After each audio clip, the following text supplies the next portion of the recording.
Good morning po. Tayo po'y mag-aral ng salita ng Diyos. Dito po tayo sa Ephesians chapter 4 verse 21.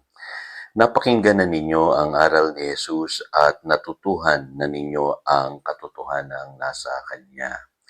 So, tinatalakay po natin ngayon yung ating identity in Christ. Kaya mahalaga makita natin yung ating buhay sumasang-ayon sa mga itinuturo po ng ating Panginoong Jesus. Ngayon, kadalasan ang tanong natin sa ating isipan, paano ba mag-excel sa buhay na ito? Kadalasan po yung pag-i-excel natin sa buhay na ito, may kaugnayan po yan sa ating pong standard sa buhay. Kailangan po i-raise natin yung ating standard sa buhay at huwag tayong umayon sa pamumuhay ng mga taga-sanlibutan. Yan po ang sinasabi ni Apostle Paul sa Colossians chapter 1 verse 28.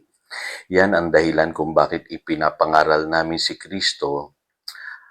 Ang lahat ay aming pinaaalalahanan at tinuturuan ng may buong kaalaman upang maiharap namin sa Diyos ang bawat isa ng ganap at walang kapintasan dahil sa kanilang pakikipag-isa kay Kristo. Madalas po naririnig ko okay na yung makilala mo si Lord sa buhay na ito, tanggapin mo siya bilang personal na Lord and Savior ng iyong buhay.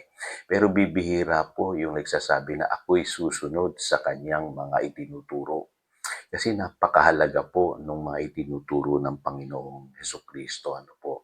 Para sa akin po, dapat meron tayong paninindigan patungkol po sa mga moral issues sa buhay na ito. Hindi lang basta sasabihin natin, okay lang yung mga bagay na ginagawa ng mga taga-sanlibutan. Total naman ginagawa nila yan, pwede na rin sa akin. Dapat po malalim yung ating conviction patungkol po sa kasalanan. Hindi natin sasabihin na, ay, yung kasalanan na yan, hindi naman nakaka-apekto yan sa buhay ko So, okay lang kahit nagkakamali ako. At higit sa lahat, maging yung tinatawag na other beliefs. Kasi may mga Kristiyano ngayon, compromiser na Sasabihin nila, irespeto na lang natin lahat ng pananampalataya. Pero tatapatin ko po kayo, may mga pananampalataya pong mali at hindi tayo basta-basta lang sumasang-ayon. Kaya yung isang Kristiyano na hindi po nag-aaral ng salita ng Diyos, hindi siya natututo ng mga katuruan ng Panginoong Hesukristo, kadalasan po yan, compromiser. Kaya alam niyo po, para tayo mag-excel sa buhay na ito, kailangan i-raise po natin yung ating standard. At ang unang-unang katotohanan na gusto kong i-share sa inyo, nababago lamang tayo sa pamamagitan ng katotohanan. Mahirap pong magbago ang isang tao kung hindi niya matututunan at maipapamuhay ang katotohanan. Sabi ng Panginoong Hesus sa John chapter 8 verses 31 to 32 ay ganito, kung tinutupad ninyo ang aking aral, kayo nga'y tunay na mga alagad ko. Makikilala ninyo ang katotohanan at ang katotohanan ang magpapalaya sa inyo. So, ang totoong alagad po, kailangan po tinutupad niya ang aral ng Panginoong Hesus. At ang sabi ng Biblia, lalaya ka. Lalaya ka sa kapangyarihan ng kasalanan kapag nakilala at natutunan mo ang katotohanan tinuturo ng ating Panginoong Hesukristo. Pangalawang katotohanan po na gusto ko pong ipaunawa sa inyo, tayo po'y naibubukod ng Diyos sa sanlibutan ito sa pamamagitan ng katotohanan. Sabi po sa John chapter 17 verse 17, italaga mo sila o ibukod mo sila sa pamamagitan ng katotohanan. Ang salita mo ang katotohanan. So para mahiwalay po tayo sa mundong ito, para hindi po tayo matulad sa mga kinahihinatnan po ng mga taga-sanlibutan, kailangan po tayo ay maibukod ng katotohanan. Paano mangyayari yan? Sabi po sa Isaiah 54 verses 13 to 14, ako mismo ang magtuturo sa inyong mga anak. Sila'y magiging payapa at uunlad ang buhay. Patatatagin ka ng katuwiran, magiging ligtas ka sa mga mananakop, at wala kang katatakutang anuman. Yan ang pangako ng Diyos. Kapag tayo po'y naturuan ng katotohanan, patatatagin niya po yung ating buhay. At higit sa lahat, tayo po'y magiging ligtas sa mga mananakop at wala tayong katatakutan. Katulad ng nagaganap ngayon sa mundo natin, ang dami pong bagay na ating puwedeng katakutan. Yung mga nagaganap na digmaan na yan, yung mga kalamidad na yan, at kung ano-ano pa. Pero kung ikaw ay pinatatag ng katuwiran, ikaw ay tinuruan ng Panginoon, ang sabi ng Biblia, ikaw ay magkakaroon ng payapang buhay at ikaw ay uunlad. Kaya makikita po ninyo, mag-excel ka sa buhay na ito kung mataas ang iyong standard. Lalo na sa mga panahong katulad nito na na-challenge yung ating paniniwala at pananampalataya. Pangatlong mahalagang katotohanan, mauunawaan at mararanasan mo ang kalooban ng Diyos sa iyong buhay sa pamamagitan din ng katotohanan. Kaya maraming tao ngayon confused, naliligaw. Hindi nila alam kung ano yung para sa kanila.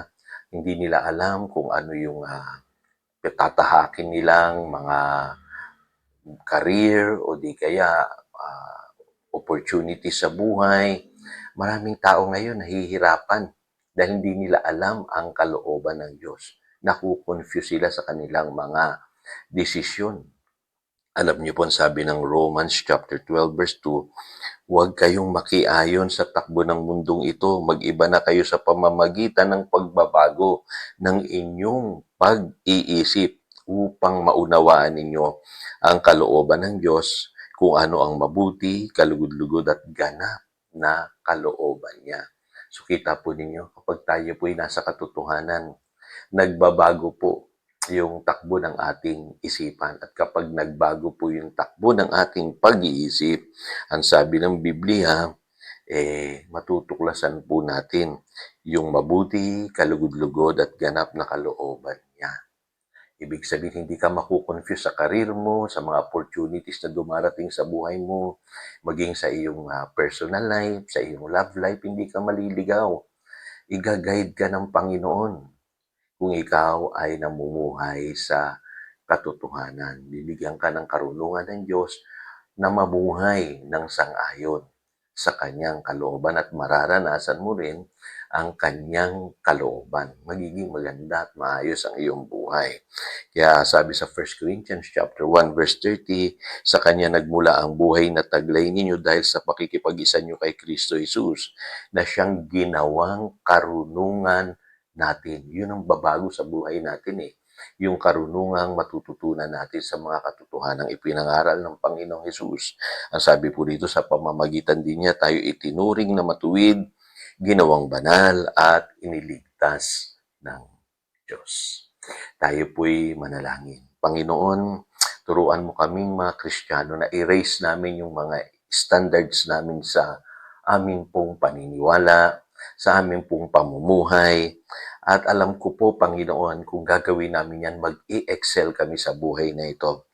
Dapat po meron kaming paninindigan sa mga moral issues, sa mga kasalanang nagaganap sa paligid namin, at higit sa lahat maging sa mga maling paniniwala. Turuan mo kami, Panginoon, na magbago ang diwa ng aming pag-iisip nang sa ganon maranasan namin ang iyo pong kalooban, ang iyong mabuti, kalugod-lugod at ganap na kalooban sa aming buhay. Salamat, Panginoon, yan ang aming panalangin. In Jesus' name we pray. Amen. Again, ito si Pastor Jojo, nagpapaalala upang daluyan tayo ng pagpapala, manatili tayo sa kanyang salita. Good morning.